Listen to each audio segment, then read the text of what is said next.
Discover a galaxy of untold mysteries and dangers. Defend your people from an ever-growing list of threats. Utilize technology that can give or take everything.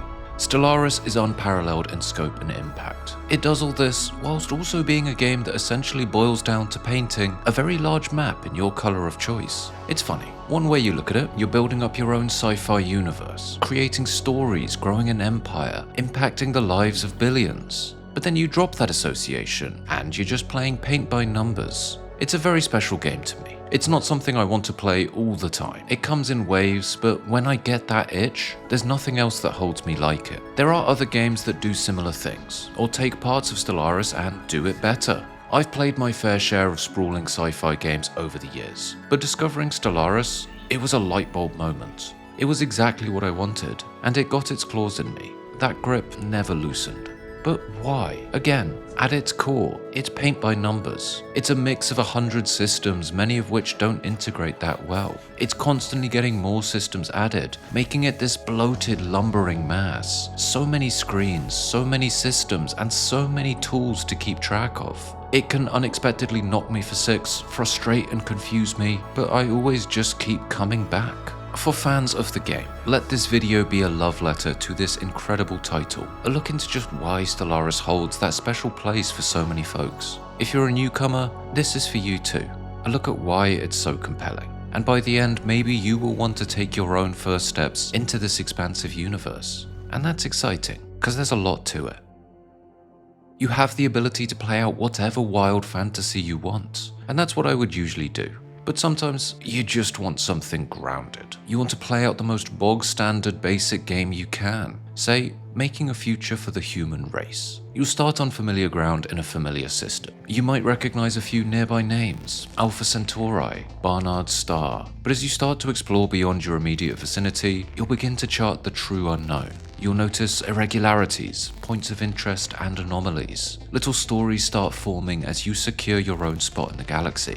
I love the exploration and expansion phases in Stellaris. It's why I lean towards classing it as a 4X first and foremost, and nothing else in the genre does it as well. Where you expand to really matters, and you're constantly playing chicken with yourself. You find a spot that would be a perfect choke point, the ideal place to stop and build up behind. But then you notice another potential choke point just a bit further, and in between, a few juicy systems filled with minerals. So you push past your comfort zone, and then you do it again. And again, that greed and desire to discover stretches you thin and leaves you barreling towards other empires and potential confrontations. As your borders swell, so too does your empire. You find new planets, designate them to create alloys to build your armada, or grow food to feed your populace. In the first half an hour or so of playing, you are living out that dream humans have had since we first looked up at the sky. You are creating a frontier beyond the stars. But, of course, the galaxy is not yours and yours alone. As you start to stretch your legs, you'll encounter other empires, each looking to make their own mark in their own way. Some will be open to cooperation, others will not. Every power has their own way of approaching things and are constantly changing, just as you are. Your tradition trees change how your empire plays, and your ascension perks unlock ways to specialize. The choices you make and in which order will have a huge impact. You might start as kindred spirits with a neighbor, but as time progresses, you can evolve into entirely different beings. As I said a few minutes ago, I consider Stellaris to be a 4X in most regards, but its grand strategy side really comes out to play in diplomacy, which is such an integral part of the game. On a base level, you're building or breaking relationships with other powers, creating friends or rivals. On one side, cooperation can lead to great things. Research and commercial agreements, defense treaties, migration pacts. You can open your borders and allow your neighbors' citizens to emigrate to your empire, living side by side with your people. You can create federations between empires, work towards a common goal, and bring sectors of the galaxy together. But not everyone is open to that. Maybe you don't want to make friends at all. You want to antagonize, spy, and undermine. Make claims to carve through enemy territory or vassalize and subjugate another empire entirely. Exploit other species' populations. Raid their colonies and trade the workforce on the galactic market. Or just eat them. There's no black and white way to approach things. It's not friends and enemies, but 1,000 shades in between and beyond. But here, I'm humanity. I wasn't attacking my neighbors to try and eat them. No, I was trying to bring harmony to the galaxy. Create a trade league that benefits all and turn our borders into points of prosperity rather than contention. My population was a mixing pot of cultures and species, everyone working for the betterment of the galaxy, a bright, unified future. But here's the thing, that is not the point of Stellaris. That's not everyone's goal.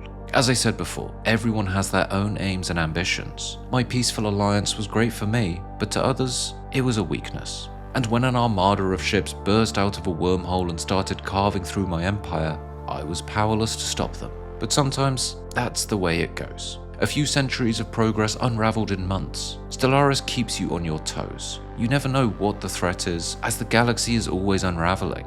Sometimes an armada of fanatic purifiers pours out of a wormhole and lays waste to your empire. Sometimes it's a local rivalry that devolves into a war. Sometimes it's the mid or late game crises, points of the match where the galaxy gets turned on its head and demands either cooperation or a single strong power to emerge. Other 4X titles find themselves trotting towards a predictable climax, but in Stellaris, you don't know what's coming. You can't prepare for any one eventuality. In some cases, this surprise threat isn't that at all. The Great Khan may sweep across the galaxy, but that could be someone else's problem. You can take advantage of the chaos and cut through your opponents while their attention is diverted. So, the story of the intrepid human explorers took them across interdimensional horrors, void monsters, and planets birthing into leviathans. They founded a trade league with their alien neighbors before being jumped by a fanatical religious crusade. Sounds pretty memorable, right? Well, that's all born from the most boring, basic approach you can take in the game. Things get much more interesting when you play around with the game's tools and origins list, making, say, a race of feline treasure hunters / archaeologists, going toe-to-toe with a pirate menace while picking off enemy armadas to scrap the remains. A new empire, a new galaxy, a new experience. All the madness from your last game is replaced, and you'll encounter new friends, enemies, and mysteries. You'll take different traditions, discover new planets to colonize, and have your game plan evolve as you uncover the galaxy's secrets.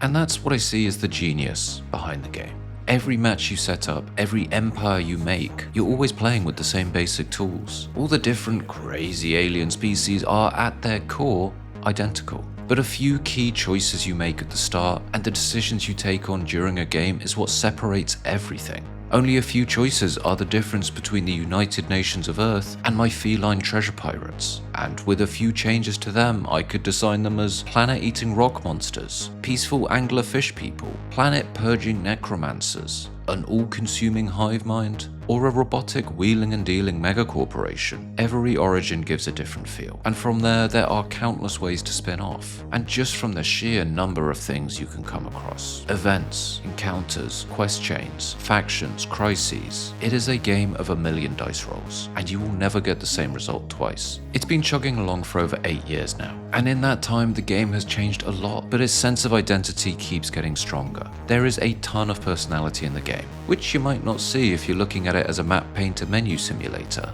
but it's all there. You'll get the event chains and emergent stories, sure, but there's a ton of other details scattered throughout. Some really rich world building is there if you want to dig into it, and there is a metric ton of lore to explore.